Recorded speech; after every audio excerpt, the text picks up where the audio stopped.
हमारा आज का विषय आज तक के सभी वीडियोस में से सबसे ज्यादा महत्वपूर्ण है। आज आप इसे सुनते सुनते ही गहरे ध्यान में प्रवेश कर जाएंगे। अगर आप ध्यान का स्वाद लेना चाहते हैं तो बस थोड़ी देर शांत होकर केवल इसे सुने। निश्चित ही आप आज कहीं खो जाएंगे। आप आज स्वयं को भूल जाएंगे। आज आपके जीवन का अंधकार समाप्त होकर आपके जीवन में प्रकाश फैल सकता है। आप अपने अज्ञान से बाहर हो सकते हैं। आज का विषय है अज्ञान से ज्ञान की ओर, दुखों से मुक्ति और परमानंद की प्राप्ति। जब तक आपको अपने अज्ञान का पता नहीं चलता, तब तक आप अज्ञान को ही ज्ञान समझ लेते हैं, जो कि आपकी भटकन का सबसे बड़ा कारण बनता है। जितने भी जीवन के दुख हैं, सभी दुख अज्ञान के ही कारण हैं। जब अज्ञान हटता है तो ज्ञान अपने से ही उपलब्ध हो जाता है। ज्ञान को कहीं बाहर से लेना नहीं है, ज्ञान तो आपके भीतर ही छुपा है। ज्ञान के सूर्य का प्रकाश तो चारों तरफ बरस रहा है। आपने ही अज्ञान के परकोटे से अपने को ढक रखा है। अज्ञान का आवरण हट जाए तो ज्ञान का प्रकाश तुरंत आपको प्रकाशित कर देता है। आपका सबसे बड़ा अज्ञान है यह समझना कि आप आध्यात्मिक हैं। क्या आप एक धार्मिक व्यक्ति हैं? क्या आप वास्तव में आध्यात्मिक हैं?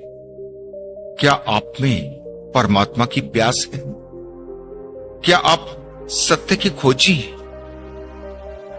ये कुछ ऐसे प्रश्न हैं जो आपको अपने से जरूर पूछने चाहिए, क्योंकि 99% से भी ज्यादा जो मित्र अपने को आध्यात्मिक समझते हैं वो कहीं से भी आध्यात्मिक नहीं है, वो धार्मिक भी नहीं है।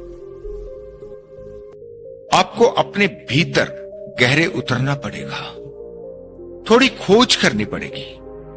आपको देखना पड़ेगा कि वास्तव में जो आपकी प्यास है, क्या सच में ही वो परमात्मा की प्यास है, या फिर परमात्मा को आप एक साधन की तरह उपयोग करना चाहते हैं। परमात्मा से भी आप केवल अपनी वासनाओं को ही पूरा करना चाहते हैं। अभी आप आध्यात्मिक नहीं हैं, लेकिन हो सकते हैं। संभावना पूरी है। संभावना केवल तभी है कि जब आप अच्छे से जान जाएं कि अभी आप आध्यात्मिक नहीं हैं। क्योंकि अगर आप अपनी कल्पना में, अपनी ही बनाई हुई छवि में अपने को आध्यात्मिक मानते रहेंगे, फिर कभी आप धार्मिक हो सके, आध्यात्मिक हो सके, इसकी कोई भी संभावना नहीं है। इसलिए मैंने कहा कि अपने अज्ञान को जान लेना ही ज्ञान है। वास्तव में आपका मन बहुत चालाक है। आप अनजाने में ही उसके साथ हो जाते हैं। इसीलिए आपको संसार में दूसरे लोगों में तो बुराई नजर आती है, लेकिन अपने ही अंदर कभी बुराई नजर नहीं आती। आपका मन ही आपको धोखा देता है, जो कि आपको बताता है कि आपसे ज्यादा अच्छा व्यक्ति संसार में दूसरा कोई भी नहीं। फिर जिसको आप बुरा समझते हैं, उसका अपना मन भी उसे यही बता रहा है कि उससे ज्यादा अच्छा संसार में कोई और नहीं है। इस पूरे संसार में एक भी व्यक्ति खोजना मुश्किल है जो अपने अंदर बुराई देख पाता हो। जब तक आप स्वयं का निरीक्षण नहीं कर लेते हैं, तब तक अज्ञान में ही भटकते हैं। नहीं तो जैसे कबीर कहते हैं, बुरा जो देखन मैं चला, बुरा न मिला कोई। जो दिल खोजा आपना, मुझसे बुरा न कोई। अपने ही भीतर की बुराई को मिटाना हो तो सबसे पहले जरूरी है कि आपको अपनी बुराई दिखाई दे जाए। आप उस पर पर्दा नहीं डालें, बस दिख जाए, पता चल जाए, फिर बुराई नहीं बच सकती, वो अपने से ही चली जाएगी। उसके लिए और कुछ भी करने की जरूरत नहीं। आप 24 घंटे अपने भीतर अपनी ही प्रतिमा को अपने मन के सिंहासन पर विराजमान करने की कोशिश करते हैं, जो कि आपके लिए बहुत जरूरी है। जरा सी भी आपकी प्रतिमा सिंहासन से हिल जाए, आप तुरंत पश्चाताप से भर जाते। आपको जरा भी पता चल जाए कि आप बुरे हैं, तो आपका जीना मुश्किल हो जाएगा, सांस नहीं ले पाएंगे। बुराई के साथ आप चल ही नहीं सकते, छोड़नी नहीं पड़ती, बुराई अपने से ही छूट जाती है, बस एक बार उसका पता चल जाए। आज का विषय आपके लिए एक टेस्ट जैसा है, एक दर्पण की तरह है, जिसमें आप अपने असली स्वरूप को देख सकते हैं। आप अपने बारे में सब कुछ जान सकते हैं, लेकिन इसके लिए आपके भीतर बहुत साहस की जरूरत है, बहुत हिम्मत की जरूरत है। क्योंकि जैसे ही अपने भीतर के अज्ञान के दर्शन होते हैं, तो उसे सहन करना, उसे स्वीकार करना बहुत मुश्किल हो जाता है। जो भी मित्र आज के विषय को पूरी निष्ठा से समझ पाएंगे, उनके लिए सत्य में प्रवेश बहुत ही आसान हो जाएगा। उनके जीवन में परमात्मा की प्यास जाग जाएगी। उनकी संसार को देखने की और समझने की पूरी नजर बदल जाएगी। वो पहली बार दुख, सुख और आनंद को ठीक ठीक समझने में सक्षम हो पाएंगे। मुझे लगता है कि आज बहुत से मित्रों की भावनाएं आहत हो सकती हैं। उनकी अपनी ही छवि, वो छवि जो कि वास्तव में बिल्कुल नकली है, जिसके कारण से ही वो अपने को जानने में सक्षम नहीं, उनकी वही छवि आज छिन्न भिन्न हो सकती है, जो कि बहुत अच्छा है। कितनी भी चोट पहुंचे, लेकिन अगर वो आपको सही रास्ते पर ले जाए, आपके जीवन में जागरण ला सके, आपको परमात्मा से मिला सके, तो उससे ज्यादा शुभ कुछ भी नहीं हो सकता। ध्यान रखें और ठीक से समझ लें कि आज तक आप किसी दूसरे को नहीं, अपने को ही धोखा देते आए हैं। आखिर कब तक आप अपने भ्रम के जाल में भटकते रहेंगे? एक बार इस जाल से बाहर हो जाए, एक बार आपकी नींद टूट जाए, एक बार आपको अपने ही दर्शन हो जाए, तो परमात्मा ही आपका जीवन बन जाता है। आपके अपने भीतर ही आपको परमात्मा मिल जाता है। हमेशा की तरह आज की वीडियो के अंत में एक 5 मिनट का छोटा सा ध्यान करेंगे, जो कि आपको किसी दूसरी ही दुनिया में ले जाने में सक्षम। एक ऐसा संगीत जिसके यान पर, जिसके वाहन पर आप बस सवार हो जाए, अपने सारे ध्यान को उस संगीत पर केंद्रित कर दें। फिर आप पाएंगे कि जैसे हवाएं आपको उड़ाकर ले जा रही हैं।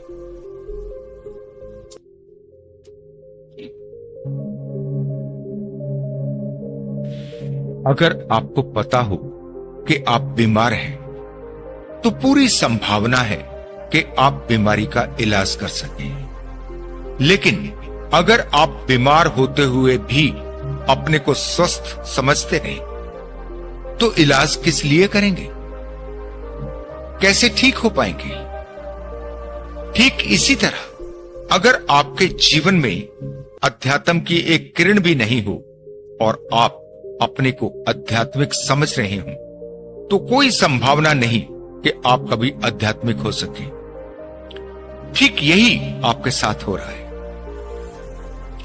क्योंकि आप हर रोज पूजा पाठ करते हैं, आप मंदिर जाते हैं, आप धार्मिक अनुष्ठान करते हैं, कर्मकांड करते हैं, आप वो सब कुछ करते हैं जो कि बाहर बाहर है। आप परमात्मा की पूजा करते हैं, प्रार्थना करते हैं, लेकिन किस परमात्मा की? उस परमात्मा की जो दूर कहीं आकाश में बैठा है, जो बाहर है। लेकिन अध्यात्म है जो आपके ही भीतर है, जो बाहर नहीं है। बाहर के परमात्मा की खोज का नाम अध्यात्म नहीं है, आपके ही भीतर के परमात्मा की खोज। क्योंकि अध्यात्म है अध्ययन आत्म, अपना स्वयं का ही अध्ययन। आप ठीक से अपने को देखिए। क्यों आप मंदिर जा रहे हैं?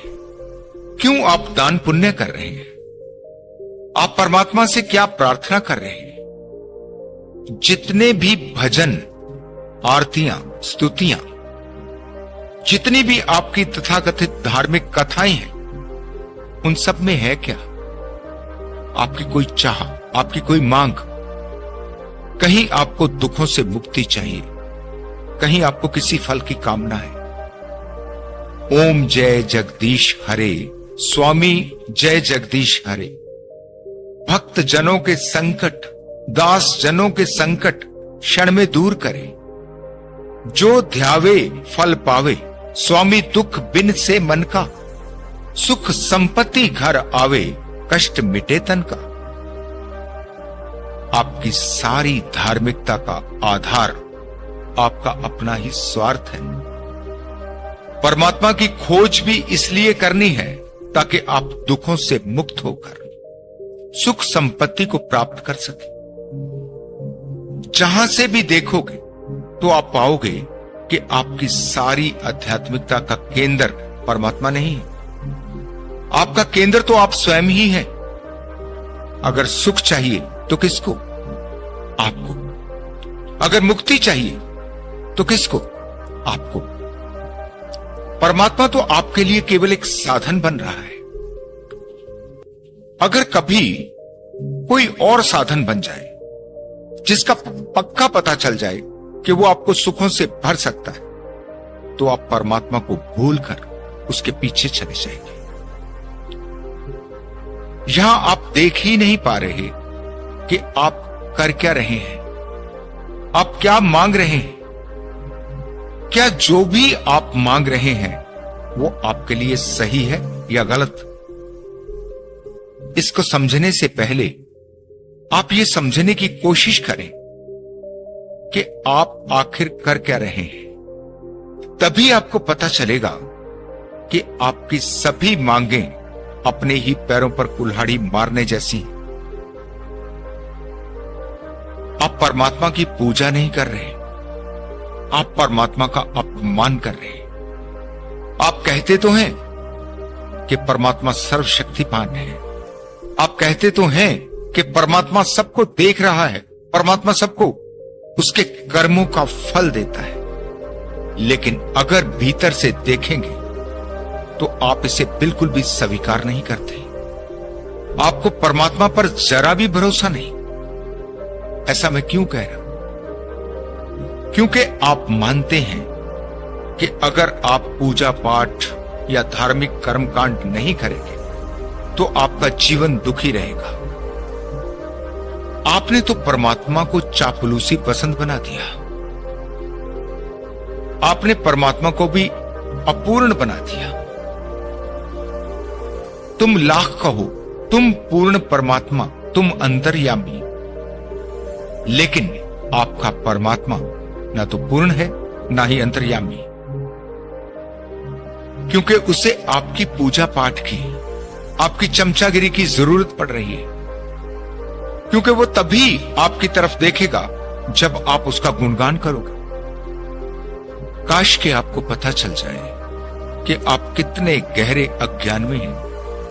काश के आपको दिखाई पड़ जाए कि उस विराट में आप कितने छोटे हैं। आप मंदिर जाते हैं, आपकी कोई मनोकामना है जिसे आप चाहते हैं कि वो पूरी हो जाए। काश के आपको समझ आ सके कि अगर कभी आपकी सभी मनोकामनाएं पूरी हो जाए तो आपका क्या हाल होगा।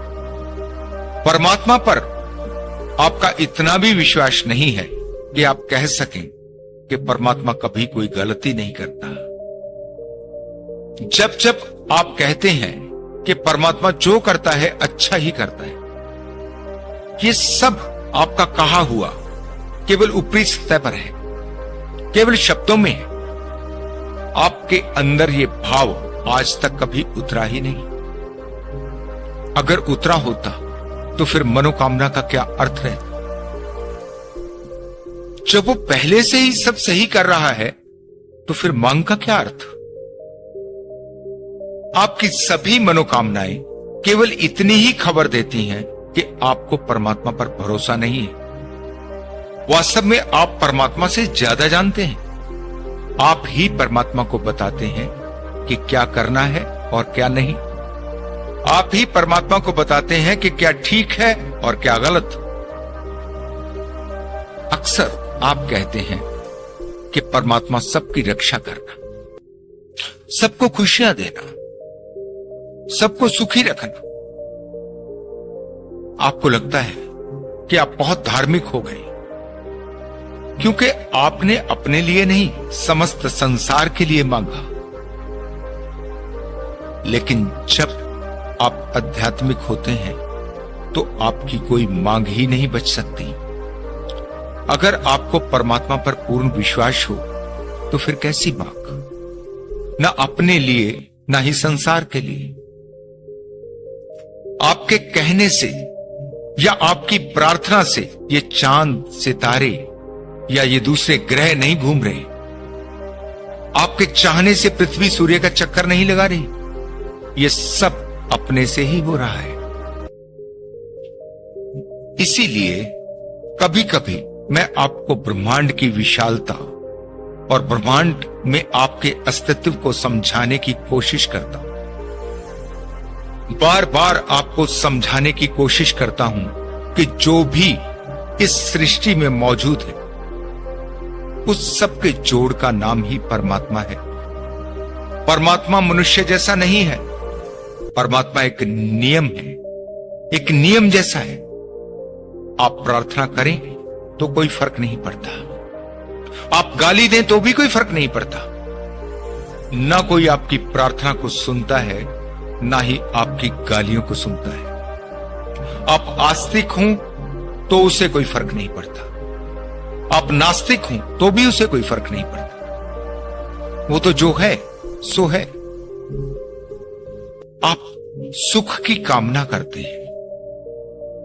काश कि आप ठीक से देख पाए कि आपका सुख, जिसे आप सुख कहते हैं, जिसे आप सुख समझते हैं, वो सुख क्या है? आपकी मनोकामना हो सकती है कि आपके पास एक बड़ा सा बंगला हो, एक महल जैसा बंगला जिसमें सुख सुविधा के सारे साधन हो। लेकिन ये सुख केवल तभी तक है जब तक आपके आसपास छोटे मकान हों। अगर आपसे भी बड़े बड़े बंगले आपके आसपास निर्मित हो जाए तो फिर देखें कि कैसे आपका सुख दुख में बदल जाएगा। आपका सुख कहां खो जाएगा।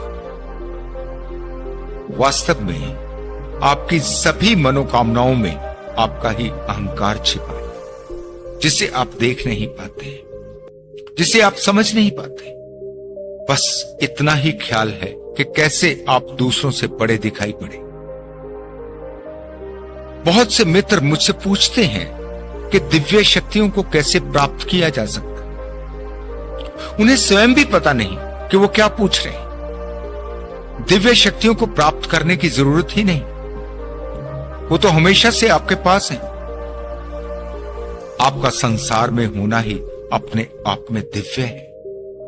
आप अपनी आंखों से संसार की सुंदरता को देख रहे हैं। आप महकती हुई हवाओं के स्पर्श को अनुभव कर पाते हैं। आप भोजन का स्वाद ले पाते हैं। आप सूर्य के प्रकाश का आनंद ले रहे हैं। ऐसा यहां क्या है जो दिव्य नहीं है? यहां जो भी है सब दिव्य है, लेकिन वो आपको दिखाई नहीं पड़ेगा। क्यों? क्योंकि वो तो सबके पास है। आपके दिव्य के अर्थ उससे हैं जो किसी के भी पास नहीं, जो केवल आपके पास है। केवल आपके पास ही कुछ हो। दूसरे गरीब हों, आप अमीर हो। दूसरे दुखी हों, केवल आप सुखी हो। बाकी रो रहे हों और आप हंस रहे हो। केवल आप ही शक्तिशाली हो। ये ही आपके भीतर आपकी वास्तविक मनोकामना है। और अगर ये अहंकार नहीं है तो फिर और क्या है? आप जरा ठीक से देख लें कि आप कितने आध्यात्मिक हैं। आप गीता का पाठ करते हैं जिसमें कहा गया है कि जो हुआ अच्छा हुआ, जो हो रहा है वो भी अच्छा हो रहा है, जो होगा वो भी अच्छा ही होगा। लेकिन आप देखें, जरा गौर से देखें कि कितना कुछ इस संसार में ऐसा है जो सच में ही आपको अच्छा दिखाई पड़ता है। वही हमेशा का आलम है, क्या किया जाए? जहां से देखिए कुछ कम है, क्या किया जाए?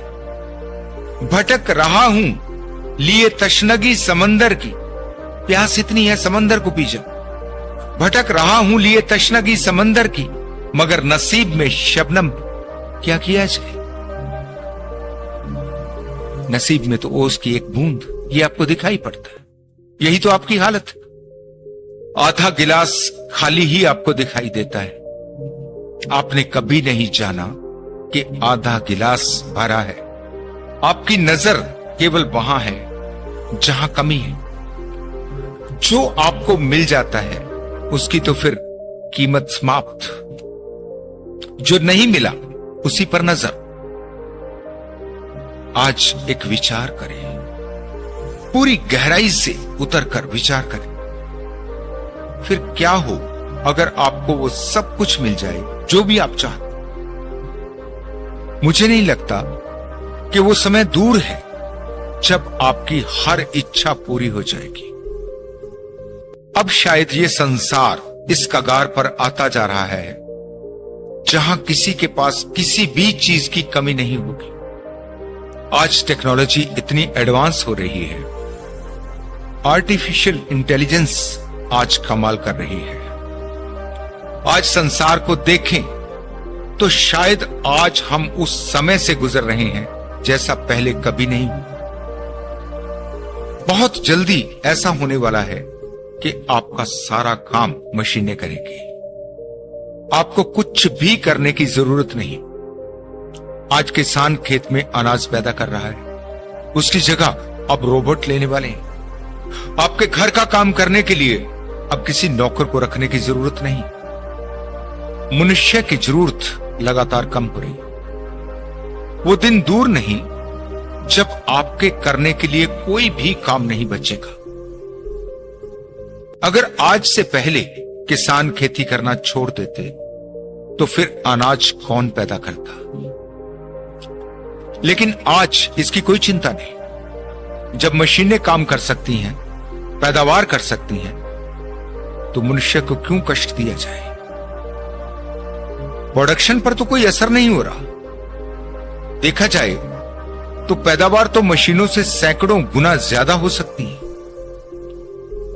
अभी हाल ही में वैज्ञानिकों ने कुछ नई खोजें की जिनसे पता चलता है कि पानी पर जमने वाली काई, जिसे फंगस कहते हैं, फंगी कहते हैं, इसमें भरपूर मात्रा में प्रोटीन मौजूद है। इसी फंगस को, जिसे कुछ लोग कवक भी कहते हैं, इसको प्रोसेस करके स्वादिष्ट भोजन में बदला जा सकता है। हमारी पृथ्वी पर ऐसी फंगस इतनी मात्रा में मौजूद है जिससे हमारे जैसी 100 से भी ज्यादा पृथ्वियों को भोजन उपलब्ध करवाया जा सकता है। दूसरी तरफ आप देखें कि जितनी भी इंडस्ट्री है, जितने भी कारखाने हैं जिसमें आज हजारों मजदूर काम कर रहे हैं, अगर उन इंडस्ट्रीज में मजदूरों की जगह रोबोट्स आ जाएं, तो मजदूरों से काम करवाना कौन पसंद करेगा? मनुष्य पर भरोसा ही नहीं किया जा सकता। कोई चोरी कर ले, कोई उपद्रव करे, न जाने कब इनकलाब जिंदाबाद हो जाए, तो कौन पछड़े में पड़े? जिस भी क्षेत्र में आप देखें, वहीं आर्टिफिशियल इंटेलिजेंस काम कर रही है। अभी चैट जीपीटी के नाम से एक वेबसाइट इतनी पॉपुलर हो रही है, आप चाहें उससे कोई कविता लिखवा लें, चाहें तो कोई कहानी लिखवा लें। बस आपको केवल इतना ही बताना है कि आप कैसी कहानी चाहते हैं, उसमें कितने पात्र होने चाहिए, वो कहानी कोई लव स्टोरी हो या थ्रिलर। चैट जीपीटी आपके लिए जैसी आप चाहते हैं ठीक वैसी ही कहानी या कविता या फिर कोई लेख, और वो भी बिल्कुल नया, ठीक वैसे ही आपके लिए लिख देता है जैसे कि आप किसी लेखक से लिखवाएं, वो भी चुटकियों में। यहां तक कि अगर आप उससे किसी कंप्यूटर प्रोग्राम की कोडिंग करवाना चाहें तो भी उसे कुछ ही मिनटों में करने में सक्षम। मेरे कहने का अर्थ है कि अब वो समय आ रहा है जहां मनुष्य के लिए कोई भी काम नहीं बचेगा, मनुष्य बिल्कुल खाली हो जाएगा। आपके पास सभी सुख सुविधाएं होंगी, जो भी आपको चाहिए आपको घर बैठे ही मिल जाए। आपको अपनी जरूरतों के लिए कोई पैसा कमाने की जरूरत नहीं। फिर सुख भी होगा, संपत्ति भी होगी। लेकिन कभी आपने सोचा है कि अगर ऐसा हो जाए तो फिर आपका क्या होगा? आपके खाली दिमाग का क्या होगा, जिसके बारे में कहा जाता है कि खाली दिमाग शैतान का घर। एक लड़का जंगल में एक फकीर के पास जाता था। फकीर एक झोंपड़े में रहता, जमीन पर ही सोता, जो भी रूखा सूखा मिलता खा लेता, लेकिन हमेशा एक अलौकिक आनंद से भरा दिखाई देता। उसके चेहरे पे ऐसी ऊर्जा, ऐसी आभा दिखाई पड़ती जो कहीं दिखाई नहीं पड़ती। फकीर उससे ऐसी बातें करता जो किसी दूसरे ही लोग की खबर देती। फकीर ने कहा कि ये सारी मस्ती इसलिए है क्योंकि मैं तुम्हारे समाज का हिस्सा नहीं, मेरे कोई नियम नहीं है, मैंने अपने को प्रकृति को ही समर्पित किया है, परमात्मा को पूर्ण समर्पण किया। अब तो जो भी हो रहा है बस हो रहा है, उसमें मेरी कोई मर्जी नहीं। अब तो वही चलाए, वो जिंदा रखे या मार दे, मुझे इससे क्या। न मेरी कोई चाह है, न कोई वासना, न मेरी कोई मर्जी है। और जब से मेरी मर्जी छूटी है तब से एक ऐसे आनंद को जाना है जिसे नियमों में रहकर कभी नहीं जाना जा सकता। अब मैं वही हूं जैसा प्रकृति ने मुझे बनाया, न अच्छा न बुरा, न ठीक न गलत, न कोई पुण्य न कोई पाप। अब तो वो जो करे सो करे, मुझे कुछ भी नहीं करना। जो उसे मुझसे करवाना हो वो करवा ले। लड़का फकीर से इतना प्रभावित था, उसने पूछा, क्या ये सब मेरे जीवन में भी घट सकता है? फकीर ने कहा, जब तेरी मर्जी हो आजा मेरे पास। जो परमात्मा की शराब को मैं रोज पीता हूं, तू भी आजा, पी मेरे साथ, झूम इस परमात्मा की मस्ती में। एक दिन उस लड़के ने अपनी मां से कहा कि वो सन्यास लेना चाहता है, उसी फकीर के साथ रहना चाहता है, फकीर को अपना गुरु बनाना चाहता है। उसकी मां ने कहा कि मैं तुझे तभी इसकी अनुमति दे सकती हूं अगर तू 56 भोग का भोजन करे, अगर तू मखमली बिस्तरों पर सोए, अगर ये 2 शर्त तू पूरी करेगा, केवल तभी गुरु के पास जा सकता है। लड़का तो अवाक रह गया। जंगल का जीवन, भूमि पर सोना, क्या खाने को मिलेगा कुछ पता नहीं। फकीर तो स्वयं कुछ रूखा सूखा खाता, तो ये 56 भोज मेरे लिए कहां से आएंगे? वो वापस जंगल में फकीर के पास गया। फकीर को बताया कि उसकी मां ने ये 2 शर्त रखी, अब मैं क्या करूं? फकीर तो उसकी बात सुनकर बहुत हंसा फकीर ने कहा कि तेरी मां ने कुछ भी गलत नहीं कहा। जब तुझे सारा दिन जंगल में काम करके तेज भूख लगेगी तो सूखी रोटी भी तुझे 56 भोग का आनंद देगी। सारा दिन मेहनत करके जब थक जाएगा तो जमीन पर भी सोएगा तो मखमली बिस्तर का आनंद मिलेगा। तू क्या सोचता है, जिनके पास मखमली बिस्तर है, क्या वो सच में ही मखमली बिस्तर पर सो रहे हैं? जरा जाकर देख तो लेना। मखमली बिस्तर भी कांटों की शैया बन जाते हैं, क्योंकि उनके पास बिस्तर तो है लेकिन नींद नहीं। आरामदायक आवाज तो है लेकिन एक पल को भी शांति नहीं। 56 व्यंजन तो हैं लेकिन भूख नहीं। नींद का आनंद लेना है तो श्रम अनिवार्य है। भोजन का आनंद लेना है तो भूख आवश्यक है। और आपकी मनोकामनाएं क्या है, जरा ध्यान से देख लेना। आप चाहते हैं कि आनंद तो हो लेकिन श्रम नहीं। आप चाहते हैं कि बिना कुछ किए ही बैठे बिठाए सारी सुख सुविधाएं मिल जाए। अब संसार की पूरी संभावनाएं हैं कि आने वाले समय में यह सब कुछ हो सकता है, यह सब संभव हो सकता है। लेकिन क्या आप जानते हैं कि अगर यह सब हो जाए तो 10-15 दिन भी असहनीय हो जाएंगे? आप करेंगे क्या? ना कोई आपके जीवन में संघर्ष बचा, ना जीवन में कोई चुनौती बची। जीवन बोर्डम से भर जाएगा। पूरी संभावना है कि आप विक्षिप्त हो जाए।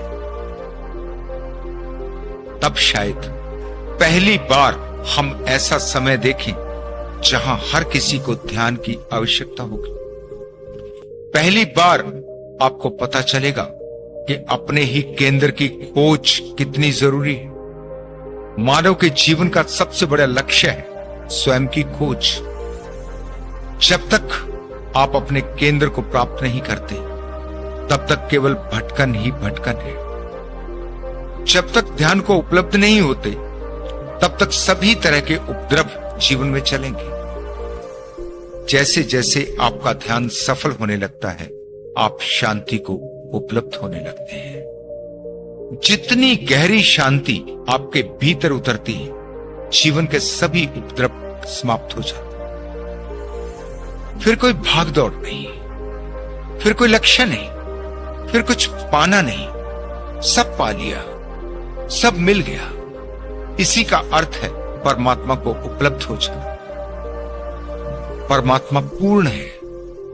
उपनिषद कहते हैं कि अगर आप पूर्ण से पूर्ण को निकाल दें, पूर्ण से पूर्ण को ही माइनस कर दें, तो भी जो शेष बचेगा वो पूर्ण ही होगा। जैसे मैं कहूं कि 100 में से 100 घटा दें तो बाकी भी 100 ही बचेगा। पूर्ण के अर्थ है ज्ञान, पूर्ण के अर्थ है प्रकाश। जैसे एक जला हुआ दिया किसी बुझे हुए दिए को ठीक अपने जितनी ही रोशनी दे सकता है, फिर भी उसकी रोशनी में कोई फर्क नहीं पड़ता। जैसे कोई अपने सारे ज्ञान को किसी दूसरे को देता है तो भी उसके ज्ञान में रत्ती भर भी फर्क नहीं पड़ता। उसी परमात्मा के साथ एक होकर आप भी पूर्णता को अनुभव करते हैं।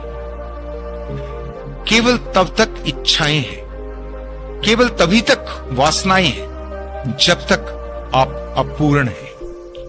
पूर्ण हुए तो फिर कोई वासना शेष नहीं, न धन की, न पद की, न बंगलों की, न गाड़ियों की। फिर तो जीवन में परम संतुष्टि है। इस संसार में चाहे आप कुछ भी प्राप्त कर लें, चाहे कितने ही बड़े पदों पर पहुंच जाए, आपके जीवन की अशांति समाप्त नहीं हो सकती। मात्र एक ही मार्ग है, ध्यान। अभी कुछ मित्र पूछते हैं कि क्या ध्यान करने से धन की प्राप्ति हो सकती है? जो धन की आकांक्षा से फिर या किसी और दूसरी वासना से ध्यान में जाने की कोशिश करेगा, उसके सभी प्रयास विफल होंगे। वो कभी सफल हो ही नहीं सकता, क्योंकि ध्यान का अर्थ है शून्य में प्रवेश। ध्यान के अर्थ है सभी विचारों का रुक जाना। ध्यान का अर्थ है मन के सागर का शांत हो जाना। धन की प्राप्ति एक विचार है। जब तक विचार है तब तक ध्यान नहीं। जब तक शून्य के अतिरिक्त कोई भी लक्ष्य है तब तक ध्यान असंभव। लेकिन ध्यान घट जाए तो आपके जीवन में असीम संभावनाएं पैदा हो जाती हैं। जिन दिव्य शक्तियों के बारे में आप पूछते हैं, जिनके बारे में मैंने कहा कि वो पहले से ही आपके पास है, लेकिन आपको उनका कुछ पता नहीं। ऐसा नहीं कि ऐसी कोई शक्तियां आपको मिल जाएंगी, वो तो आपके पास ही है, सदा से है। लेकिन जब तक आप उनको जानते नहीं तो उपयोग कैसे कर पाएंगे? किसी भी आयाम में सफल होने के लिए आपको क्या चाहिए? आपकी असफलता के कारण क्या है? आपके मन का भटकना, आपके मन का स्थिर नहीं होना, आपके विचारों पर आपका नियंत्रण नहीं होना। अगर ध्यान में आप सफल होने लगते हैं तो जहां चाहेंगे आप सफल होने लगेंगे। जहां आप अपने मन को केंद्रित करेंगे, मन वहीं केंद्रित हो जाएगा। तब आपकी सारी ऊर्जा, आपकी सारी शक्ति एक बिंदु पर केंद्रित हो जाएगी। फिर आपको सफल होने से कौन रोक सकता है?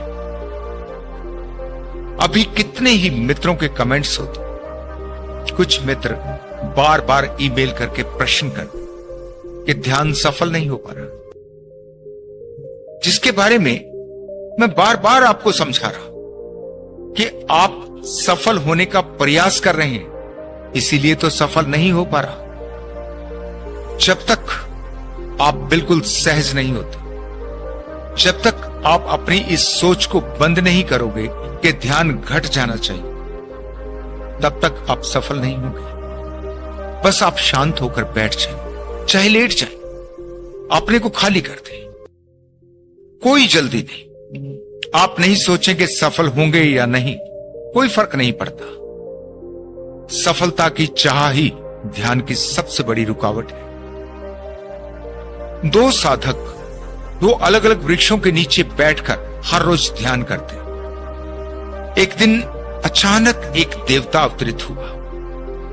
वो पहले साधक के पास गया और उससे पूछा कि क्या तुम जानना चाहते हो कि तुम्हारा ध्यान कब तक सफल होगा? सफल होने में तुम्हें कितना समय लगेगा? साधक की तो आंखें चमकने लगी। उसने कहा कि निश्चित ही, मैं तो हर रोज यही सोचता हूं कि आखिर कब मेरा ध्यान सफल होगा, कब मुझे सत्य मिलेगा, कब मैं परमात्मा को अनुभव कर पाऊंगा। आपकी बड़ी कृपा होगी, आप मुझे बता दें मुझे और कितना समय लगेगा। देवता ने कहा कि जिस पेड़ के नीचे तुम बैठे हो, इस पेड़ पर जितने पत्ते हैं उनकी गिनती कर, ठीक इतने ही जन्म लगेंगे जितने पत्ते हैं। सत्य को उपलब्ध होने में इतने जन्म लगेंगे। साधक का तो चेहरा उतर गया, वो क्रोधित हो गया। उसने सोचा इतने जन्म, पेड़ पर तो लाखों पत्ते हैं, लाखों जन्म तक प्रतीक्षा। मैं तो सोच रहा था कि बस थोड़े ही दिन में मैं परमात्मा को अनुभव कर लूंगा। फिर तो ये सब बकवास, इतनी प्रतीक्षा नहीं कर सकता। वो उसी समय सब ध्यान छोड़कर भाग खड़ा। फिर देवता दूसरे साधक के पास पहुंचा। उस साधक के चेहरे पर अपार शांति बरस रही थी। देवता ने उस साधक से भी पूछा कि क्या वो जानना चाहता है वो कब तक सफल होगा। साधक ने शांति से उत्तर दिया कि मुझे इसको जानने में कोई रुचि नहीं, क्योंकि मुझे कुछ प्राप्त ही नहीं करना। ध्यान करना ही मेरा आनंद है। मैं ध्यान में बैठता हूं तो इतना आनंद बरस जाता है कि मुझे और किसी चीज की कोई आकांक्षा नहीं। न मुझे किसी परमात्मा को पाना है, न कोई मोक्ष की इच्छा है। कुछ भी नहीं। मैं तो हर पल आनंद में हूं। अब कोई चाह नहीं। अब चाहे कोई भी समय हो, कितना भी समय लगता हो, मैं तो अनंत प्रतीक्षा कर सकता हूं। मुझे कोई जल्दी नहीं। देवता ने कहा कि फिर भी अगर तुम जानना चाहते हो तो मैं तुम्हें बता सकता हूं कि तुम्हें कितना समय लगेगा। साधक बोला, मैं तो नहीं जानना चाहता, लेकिन फिर भी अगर आप कुछ बताना ही चाहते हैं तो बता दें। देवता ने कहा कि इस वृक्ष पर जितने पत्ते हैं इतने ही जन्म लगेंगे तुम्हें परमात्मा को उपलब्ध होने में। साधक ने सिर उठाकर पेड़ के पत्तों को देखा, फिर बहुत खुश होकर बोला, अरे बस इतने ही जन्म? फिर तो कोई बात ही नहीं, फिर तो मंजिल निकट। मेरी तो अनंत समय की तैयारी थी, ये पत्ते तो कुछ भी नहीं। इतना धैर्य चाहिए, इतना संयम चाहिए। कहते हैं कि वो साधक तुरंत उसी पल में परमात्मा को उपलब्ध हो गए। एक क्षण की भी देर नहीं लगी। जो प्रतीक्षा कर सकता है, जिसे कोई जल्दी नहीं, जो अपने ध्यान में ही अपने आनंद को प्राप्त करता है, जिसे कोई आकांक्षा नहीं, जिसके ध्यान का आनंद ही पर्याप्त है, वो ध्यान को उपलब्ध हो जाता है। ध्यान नींद जैसा है। अगर कभी आपको नींद नहीं आ रही और आप सोचने लगे कि नींद क्यों नहीं आ रही, नींद आ जानी चाहिए, तो जितना ज्यादा आप नींद के बारे में सोचेंगे, जितना ज्यादा आप नींद के लिए प्रयास करेंगे, नींद उतना ही आपसे दूर हो जाएगी। जिन मित्रों को नींद ना आने की समस्या है, वो एक प्रयोग करके देख सकते हैं। आप नींद की कोशिश ही छोड़ दें, बल्कि उल्टा काम करें। अपने भीतर गहरा भाव पैदा करें कि आपको आज सोना ही नहीं। आप कुछ भी करें, चाहे कोई वीडियो देखें, कोई संगीत सुने, कोई खेल खेलें, लेकिन पूरी ईमानदारी से आपने कोशिश करनी है कि आज सोना नहीं है, आज जागना है। आप हैरान हो जाएंगे कि नींद आपको परेशान करने लगेगी।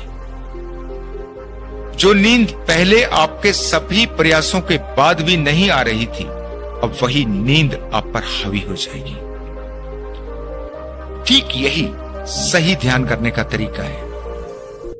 ध्यान के लिए शांत होना है, कोई प्रयास नहीं करना, सब कुछ करना छोड़, कोई संघर्ष नहीं। विचार आ रहे हैं, कोई विरोध नहीं, जो हो रहा है होने दे। आपको उन सब विचारों से अलग हो जाना, आपको कोई प्रतिक्रिया ही नहीं देनी। समझ लें कि आप अलग हैं, विचार अलग, आपको उससे कोई मतलब नहीं। जैसे कुछ व्यक्ति आपके पास खड़े होकर बात करते हो, लेकिन आप अगर उनकी बातों पर ध्यान नहीं देंगे तो आपको पता भी नहीं चलेगा कि वो क्या बात कर रहे हैं। आपको उनकी आवाज भी सुनाई देनी बंद हो जाएगी। ठीक यही आपने अपने विचारों के साथ करना है। जो आते हों आए, आपको उनसे कुछ लेना देना नहीं। विचारों को रोकने की कोई चेष्टा ही नहीं करनी, बस दर्शक मात्र हो जाए। विचार आ रहे हैं और आप जान रहे हैं, आपका साक्षी भाव। जो भी हो रहा है, जो भी हो, कोई दखल अंदाजी नहीं। आपका मन आपको डिस्टर्ब करने के सभी प्रयास करता है। मन कभी नहीं चाहता कि आप उसे रोक दें। मन का रुक जाना मन की मृत्यु है। वो पूरा जोर लगाता है कि आपको आकर्षित करे। मन कभी शून्य में नहीं जाना चाहता। वो चाहता है कि कम से कम कोई रिएक्शन तो दो, कोई प्रतिक्रिया तो दो। कम से कम इतना ही कहो कि कौन सा विचार धार्मिक, कौन सा अधार्मिक, कौन सा विचार अच्छा, कौन सा बुरा। कोई प्रतिक्रिया तो दो। आपने प्रतिक्रिया दी तो मन सफल हो गया, तो मन ने आपको भटका दिया, मन जीत गया और आप हार गए। लेकिन अगर आप कोई प्रतिक्रिया नहीं देते तो ज्यादा समय तक मन का यह खेल नहीं चल सकता। इसे कुछ इस तरह से समझें कि मान लो आपके साथ किसी व्यक्ति का झगड़ा हो जाए, वो कितना ही ऊल जुलूल आपको बोले, वो कितनी भी गाली दे, वो कुछ भी कर ले, आप प्रत्युत्तर नहीं देते, आप चुप हैं, आप उसकी बकवास को सुनते ही नहीं, किसी के शब्द आप पर कोई प्रभाव ही नहीं डालते।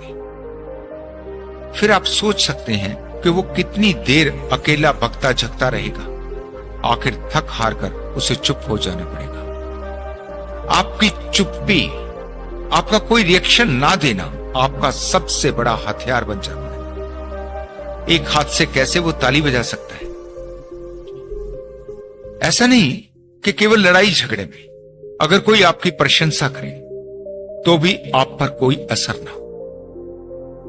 ना तो प्रशंसा का असर, ना ही निंदा का। इसी को साधना कहते हैं। यही सबसे बड़ी साधना है। यही साधना जब आप अपने मन के साथ करते हैं तो विचारों को रोकना नहीं पड़ता। विचार फिर चल ही नहीं सकते। आपने विचारों के पैरों को छीन लिया। जैसे ही विचार रुकते हैं आपका शून्य में प्रवेश हो जाता है और वहीं पर छुपी है स्वयं की खोज। वहीं पर आप जानते हैं कि अब आप नहीं हैं, या फिर आप जानते हैं कि अब आप ही ब्रह्मांड हैं। आप संपूर्ण सृष्टि से जुड़े हैं। जब तक आप सृष्टि से टूटे रहते हैं केवल तब तक आप अधूरेपन का अनुभव करते हैं। केवल तब तक ही आप अपूर्ण हैं। जैसे ही आप अपने को सृष्टि अनुभव करते हैं, ऐसा अनुभव करते हैं कि आप ही सृष्टि हैं, तो फिर आपकी कौन सी चिंता, फिर आपकी कौन सी अशांति। इतने विराट में भला आपकी क्या भूमिका, फिर आपकी क्या कोई मर्जी हो सकती है, फिर आपकी क्या कोई वासना हो सकती, फिर किसी शांति की तलाश करने की जरूरत ही नहीं। असीम शांति आपके भीतर परस जाती है। जहां आप हर चाह से बाहर हुए, जहां आपने अपनी मर्जी को छोड़ा, वहां पूरी प्रकृति आपको सब कुछ देने के लिए तैयार है। वो तो पहले भी दे रही थी, आपको उसे देखने का होश ही कहां था। आपके सभी प्रयास जिस दिन रुक जाते, आप ऐसा हो जाए जैसे एक नदी में तैरता हुआ तिनका। तिनके की कोई मंजिल नहीं, तिनके को कुछ पाना नहीं। तिनका नदी के साथ है, नदी जहां ले जाए तिनका उसके साथ राजी। तिनके का कोई विरोध नहीं, तिनके की कोई यात्रा नहीं, तिनके का कोई संघर्ष नहीं। आप तिनके के आनंद को समझ सकते हैं। तिनका रुका हुआ नहीं है, तिनका तैर रहा है नदी के बहाव के साथ, लेकिन वास्तव में तिनका कुछ भी नहीं करता। जो करती है वो नदी ही करती।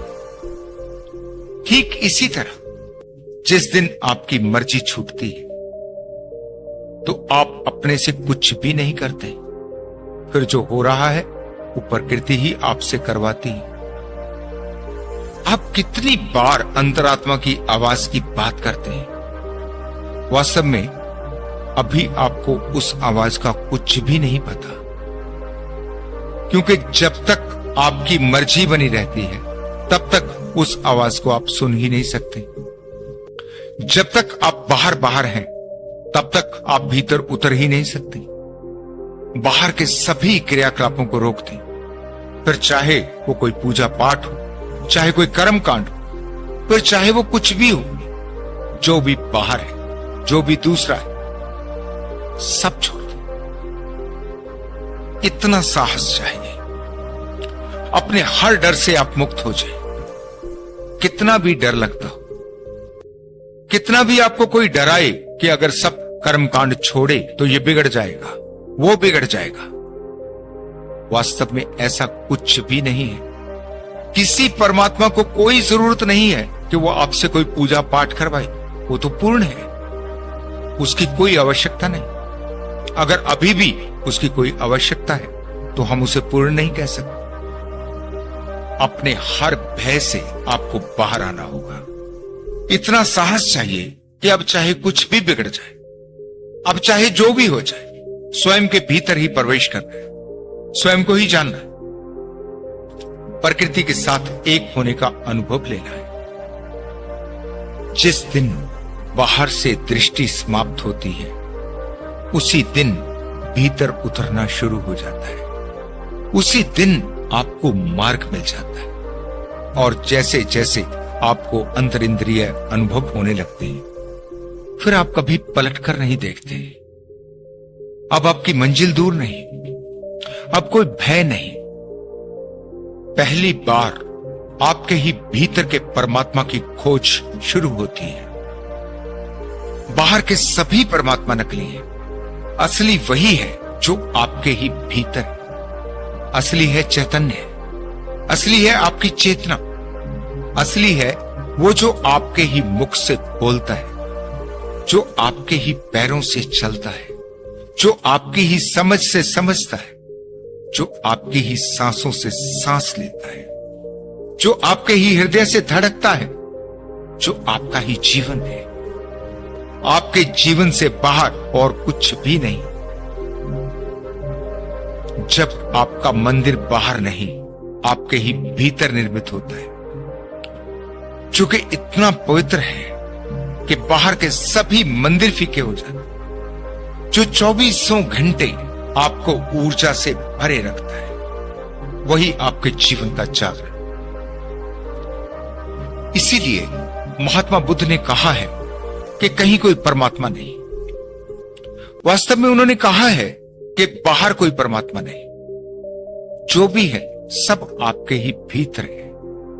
आपका होश ही सब कुछ है, आपका जागरण ही पर्याप्त है। इसी का नाम असली अध्यात्म। अध्यात्म बाहर की यात्रा नहीं, आपके ही भीतर की यात्रा है। इसलिए बुद्ध को कुछ कहने की जरूरत नहीं पड़ी, क्योंकि बुद्ध जानते हैं कि जब भी आप स्वयं को जान लेते हैं, तो उसी के साथ वास्तविक परमात्मा को भी जान लेते हैं। आपका काल्पनिक परमात्मा केवल एक झूठ है, जिसके कारण आप कभी असली को खोज ही नहीं पाते। पहले नकली छूट जाए, असली तो अपने से ही मिल जाएगा। वो तो सदा से ही तुम्हारे साथ है।